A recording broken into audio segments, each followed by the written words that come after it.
Boa noite, pessoal. Na aula passada eu disse que ia falar sobre conjuntos, mas na verdade é a análise combinatória que a gente trata sobre arranjo, combinação, também sobre permutação, tá? Aqui eu até deixei já as formulazinhas separadas. Porém, antes de verificar a análise combinatória, eu vou mostrar para vocês a respeito de fatorial. O que é então o fatorial? É a decomposição, né, do número multiplicando pelos seus números seguintes até o número 1. Mas aqui a gente tem o zero. Zero fatorial é sempre 1. Agora aqui o 5. O 5 ficaria 5 vezes 4, vezes 3, vezes 2, vezes 1. Normalmente o pessoal não coloca o 1, por quê? 1 vezes ele mesmo é ele mesmo, então ele para sempre no 2. Mas aqui só para fim de demonstração, coloquei 1. Então, olha, 5 vezes 4, 20, vezes 3, 60, vezes 2, 120. Então, aqui, olha, 5 fatorial é 120. E agora aqui, tenho 15 fatorial dividido por 13 fatorial. Então, olha, 15 vezes 14 vezes 13 fatorial. Por que eu parei no 13? Porque aqui embaixo, olha, tá o 13 fatorial, que a gente pode simplificar, ficando só 15 vezes 14. Vou fazer a continha aqui, ó. 15 vezes 14, 4 vezes 5, 20, vai 2, 4, 2, 6, 15. Então temos 210. Certo? Porque aqui o 13 iria continuando até 1 e aqui também. E a gente ia simplificar todos. Então é simplesmente cortar 13 e 13. Mas e se estiver multiplicando? Então vai ser o fatorial completo multiplicando o próximo fatorial.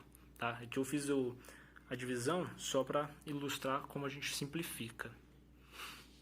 Tá? Então, dentro da análise combinatória, a gente vai utilizar o fatorial. E dentro da análise combinatória, a gente vai se deparar com 3 padrões. Arranjo, onde a ordem é importante, certo? A permutação, que é fazer um fatorial simples. Ou o conjunto, onde a ordem não importa. Aqui, olha, N é o número total e P seria o número de participantes. Tá vendo? Então aqui, olha, ele difere pela ordem e natureza dos elementos. Já o conjunto difere apenas pela natureza dos elementos. Certo? E a gente vai estar aplicando essas fórmulas dentro dos exercícios. Os exercícios de análise combinatória são bem interpretativos, então a gente tem que ter muita atenção. Vou passar aqui para vocês então vários exercícios a respeito, verificando vários casos. Tá? Então primeiro aqui, ó, 4 times A, B, C e D disputam o campeonato. Quantas possibilidades há para os 3 primeiros colocados? Então olha, os 3 primeiros. Tenho o primeiro colocado, o segundo colocado, o terceiro colocado. São quantos times? 4.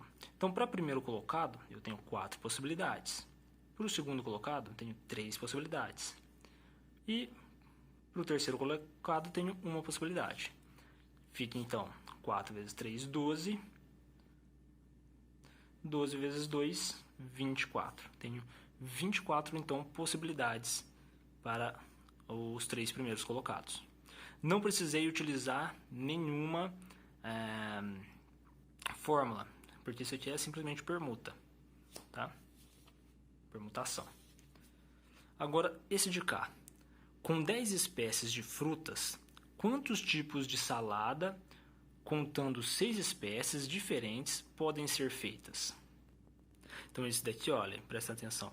São 10 espécies e eu quero formar um conjunto de 6.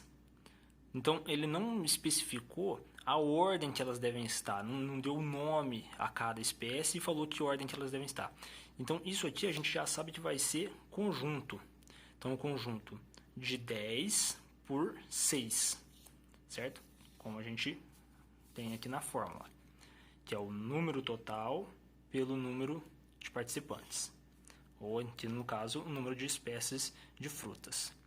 Então, temos 10 fatorial dividido por 6 fatorial multiplicado por 10 menos o 6 fatorial de novo. Essa daqui então é a fórmula.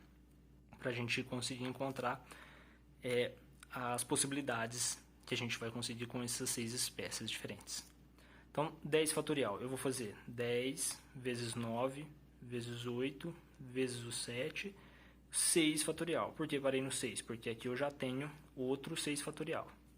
10 menos 6, 4 fatorial. 4 fatorial eu vou fazer 4 vezes 3 vezes 2. Não precisa colocar vezes 1. Olha, o 6 eu corto com 6. 4 vou cortar com 8. Que aí fica 1 e aqui fica 2. Esse 2 que saiu vou cortar com esse 2. E o 3 vou cortar com 9. Ficou 3. 10 vezes o 3, 30. Vezes o 7. Então eu tenho 210 possibilidades de fazer um prato com 6 espécies diferentes de frutas. Certo? Então, a gente viu aí que é conjunto. Agora, olha esse daqui. Quais são os números compreendidos entre 2.000 e 3.000 formados por algoritmos distintos escolhidos entre 1 a 9? Olha só, ele disse algoritmos distintos que não podem, então, se repetir, certo? E que estão entre 1 a 9. O primeiro detalhe aqui a se ver é que a gente vai formar um número de 4 aqui, né? São 4 termos. Por quê? Então, a gente está 2.000 a 3.000. Aqui vai ser somente um, que é o 2, porque é de 2.000 a 3.000. Certo? Então, aqui vai ser somente o 2. Então, aqui eu vou ter apenas uma possibilidade. Já nos demais, eu vou conseguir ter 9, 8 e 7 possibilidades. Certo? Mas como isso vai ficar? Como são números distintos, isso vai ser um arranjo. Certo? Eu tenho o número de 1 a 9, que ele me passou. Então, aqui, olha, na verdade não seria 9, seria 8, 7 e o 6. Porque se eu já tirei 1, de 1 a 9, eu tenho 9 números. Se eu tirei 1, sobra 8. Então, eu vou ter 8 participações. E quantos participantes eu tenho? 8 números, né? E quantos participantes eu tenho? 3. 3 aqui. Então, quanto isso vai ficar? Sendo no arranjo agora, vai ser 8 fatorial dividido por 8 menos 3 fatorial. Então, aqui em cima eu vou fazer 8 vezes 7 vezes 6 vezes o 5 fatorial. Dividido por 5 fatorial. Cortei. 7 vezes o 6, 42. 42 vezes 8. 8 vezes 2, 16. Vai 1. 4 vezes 8, 32, 30. Então, 336 possibilidades. Certo? Ah, mas então se eu tivesse feito aqui a multiplicação aqui, também teria dado certo? Também teria dado certo. Arranjo, às vezes, é muito próximo da permutação. Tá? Mas aqui eu fiz a fórmula para vocês entenderem como que ela vai ser aplicada. Então, 336 possibilidades. Eu trouxe outras contas aqui para a gente verificar. Porque, como eu disse, a análise combinatória vai depender muito da interpretação. Tá ok? Só que essas outras 4 aqui eu vou deixar para a próxima aula. Espero que vocês tenham gostado. Deixem aquele like, acompanhem o canal e até a próxima. Obrigado.